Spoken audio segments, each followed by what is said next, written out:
Hello students, welcome back to the channel. So आज हम class 12 economics का second part यानी इंडियन इकोनॉमी का बहुत ही इंपॉर्टेंट चैप्टर यानी comparative development experiences of India and its neighbour को पढ़ने वाले हैं। इस चैप्टर में हम इंडिया, चाइना और पाकिस्तान के डेवलपमेंट को कंपेयर करेंगे। कौन सी कंट्री ने कौन सी स्ट्रेटेजी को अडॉप्ट किया था ये जानेंगे, और किस कंट्री का ग्रोथ सबसे ज़्यादा फास्ट रहा और किस वजह से रिजल्ट्स अलग अलग आए ये भी जानेंगे। ये चैप्टर बोर्ड्स के लिए बहुत इंपॉर्टेंट 4, 5 और 6 मार्क्स के क्वेश्चंस डायरेक्टली आ जाते हैं। इस वन शॉट वीडियो को एंड तक देखना। आप डेवलपमेंट स्ट्रेटजीज, जीडीपी और sectoral changes, human development indicators सब कुछ क्लियरली समझ जाओगे बिना कंफ्यूजन के। सो वीडियो को एंड तक ज़रूर देखना। तो चैप्टर का इंट्रोडक्शन देखते हैं। सबसे पहले ये जो तीनों कंट्रीज़ हैं लगभग सेम टाइम के अराउंड ही इंडिपेंडेंट हुई थी, लेकिन इंडिपेंडेंस के बाद इन्होंने अलग अलग डेवलपमेंट स्ट्रेटजीज को अडॉप्ट किया था। जैसे एक कंट्री ने प्लानिंग और सोशलिज्म पर फोकस किया, वहीं दूसरी कंट्री ने स्टेट कंट्रोल्ड इकोनॉमी बनाई और तीसरी ने मिक्स्ड पॉलिसीज़ को फॉलो किया था। इस चैप्टर का मेन ऑब्जेक्टिव ये समझना है कि डिफरेंट पॉलिसीज़ और स्ट्रेटजीज़ का इकोनॉमिक ग्रोथ और डेवलपमेंट पर क्या इम्पैक्ट पड़ा था। साथ ही हम ये भी कंपेयर करेंगे कि कौन सी कंट्री ग्रोथ में सबसे आगे निकली और डेवलपमेंट के इंडिकेटर्स जैसे इनकम, पॉवर्टी, हेल्थ और एजुकेशन में कौन बेटर परफॉर्म कर पाया था।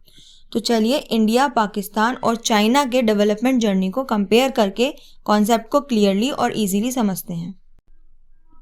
चैप्टर में एक टॉपिक आता है common elements of growth story. जब हम ग्रोथ स्टोरीज कंपेयर करते हैं तो कुछ कॉमन एलिमेंट्स हमेशा दिखते हैं, जैसे कॉलोनियल पास्ट यानी पहले के समय में जो देश पर कॉलोनियल रूल था, या फिर एग्रीकल्चर बेस्ड इकोनॉमी मतलब ज़्यादातर लोग खेती पर डिपेंड होते थे। फिर आता है लो इनकम और पॉवर्टी यानी लोगों की अर्निंग बहुत कम थी। साथ ही पॉपुलेशन प्रेशर मतलब लोगों की संख्या ज़्यादा होने की वजह से रिसोर्सेज पर भी प्रेशर होता था। और एंड में नीड फॉर इंडस्ट्रियलाइजेशन यानी देश को इंडस्ट्रीज डेवलप करनी थी ताकि ग्रोथ पॉसिबल हो सके। इंडिया की डेवलपमेंट स्ट्रेटेजी क्या थी? तो वो एक मिक्स्ड इकोनॉमी पर बेस्ड थी, मतलब इकोनॉमी में पब्लिक और प्राइवेट दोनों सेक्टर्स का रोल था। हमारे 5 ईयर प्लान्स के थ्रू रिसोर्सेज और प्रायोरिटीज प्लान की गई। इंपोर्ट सब्सटीट्यूशन पर फोकस किया गया यानी कि जो प्रोडक्ट्स हम बाहर से परचेज कर रहे थे उन्हें देश में ही प्रोड्यूस करने की कोशिश की गई। ओवरऑल एम था सेल्फ रिलायंस और सस्टेनेबल ग्रोथ। अब बात करते हैं चाइना के डेवलपमेंट स्ट्रेटेजी की। तो चाइना ने स्टार्टिंग में सेंट्रलाइज्ड प्लानिंग अडॉप्ट की, मतलब सब कुछ गवर्नमेंट डिसाइड करती थी। यहाँ पर कलेक्टिव फार्मिंग भी हुआ जिसमें फार्मर्स को ग्रुप्स में कम काम करना पड़ता था। फिर आया फेमस ग्रेट लीप फॉरवर्ड जिसका एम था रैपिड इंडस्ट्रियलाइजेशन, लेकिन इसमें काफ़ी चैलेंजेस आए। 1978 के बाद चाइना ने रिफॉर्म शुरू किए, मार्केट ओरिएंटेड रिफॉर्म्स मतलब थोड़ा सा मार्केट को भी रोल देना शुरू कर दिया। ओपन डोर पॉलिसी के थ्रू फॉरेन इन्वेस्टमेंट और ट्रेड को एनकरेज किया और स्पेशल एरियाज बनाए गए, SEZs यानी स्पेशल इकोनॉमिक जोन्स, जहां बिजनेस और इंडस्ट्री फास्ट ग्रोथ कर सके। पाकिस्तान की डेवलपमेंट स्ट्रेटेजी की बात करें तो पाकिस्तान का इकोनॉमिक मॉडल एक मिक्स्ड इकोनॉमी था, लेकिन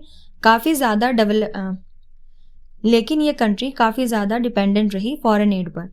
यहाँ प्राइवेट सेक्टर काफ़ी डोमिनेंट था और सरकार की तरफ से एजुकेशन और हेल्थ पर ज़्यादा फोकस नहीं था। पॉलिटिकल इंस्टेबिलिटी का भी काफ़ी इम्पैक्ट पड़ा था इनकी डेवलपमेंट पर, और इन्हीं सारी चीज़ों ने मिलकर पाकिस्तान की ग्रोथ को थोड़ा सा इनस्टेबल कर दिया था। अब अगर हम तीनों कंट्रीज़ की इकोनॉमिक ग्रोथ को कंपेयर करें तो चाइना की ग्रोथ सबसे फास्ट थी, इंडिया की ग्रोथ थोड़ी सी मॉडरेट और स्टेबल थी, लेकिन पाकिस्तान की ग्रोथ बहुत ही स्लो और अनस्टेबल रही। तीनों कंट्रीज़ को कंपेयर करते हैं डेमोग्राफिक इंडिकेटर्स के टर्म्स में। तो पॉपुलेशन ग्रोथ रेट चाइना का ग्रोथ रेट इंडिया और पाकिस्तान से काफ़ी लो था। लाइफ एक्सपेक्टेंसी की बात करें तो चाइना के लोगों की एवरेज लाइफ एक्सपेक्टेंसी ज़्यादा थी दोनों कंट्रीज़ के कंपैरिजन में, और चाइना में लिटरेसी रेट भी इंडिया और पाकिस्तान से हायर था। तो ओवरऑल अगर देखा जाए तो चाइना का परफॉर्मेंस दोनों कंट्रीज़ के कंपैरिजन में बेटर रहा। अब बात करते हैं जीडीपी और सेक्टोरल कंट्रीब्यूशन की। तो तीनों कंट्रीज़ का पैटर्न थोड़ा सा अलग है। चाइना में इंडस्ट्री काफ़ी स्ट्रांग है, मतलब मैन्युफैक्चरिंग और फैक्टर्स काफ़ी डेवलप हो गए हैं। इंडिया में सर्विसेज सेक्टर डोमिनेट करता है जैसे IT, बैंकिंग और टूरिज्म, और पाकिस्तान ज़्यादा एग्रीकल्चर डिपेंडेंट है। मतलब खेती और फार्मिंग पे इकोनॉमी काफ़ी रिलाय करता है। तो जीडीपी कंपोजिशन से ही हमें ये समझ आ जाता है कि कौन सा कंट्री किस सेक्टर पे अपनी स्ट्रेंथ बिल्ड कर रहा है। Now we talk about human development indicators. इसमें हम ये देखते हैं HDI rank, education level, health facilities और इन्फेंट मोर्टिलिटी रेट। चाइना सबसे आगे है, फिर इंडिया और फिर पाकिस्तान। मतलब चाइना की क्वालिटी ऑफ लाइफ और डेवलपमेंट सबसे स्ट्रांग है, इंडिया मॉडरेट है और पाकिस्तान को अभी काफ़ी इम्प्रूवमेंट की ज़रूरत है। अब हम कंपेयर करते हैं तीनों कंट्रीज़ के ग्रोथ और गवर्नेंस को। चाइना की ग्रोथ बहुत फास्ट थी लेकिन वहाँ डेमोक्रेसी लिमिटेड है। इंडिया का ग्रोथ थोड़ा सा स्लो लेकिन ये ज़्यादा इंक्लूसिव है, सबको फ़ायदा मिलता है। पाकिस्तान में कंसिस्टेंट पॉलिसी फ्रेमवर्क नहीं है, इसलिए ग्रोथ और डेवलपमेंट दोनों ही अनस्टेबल है।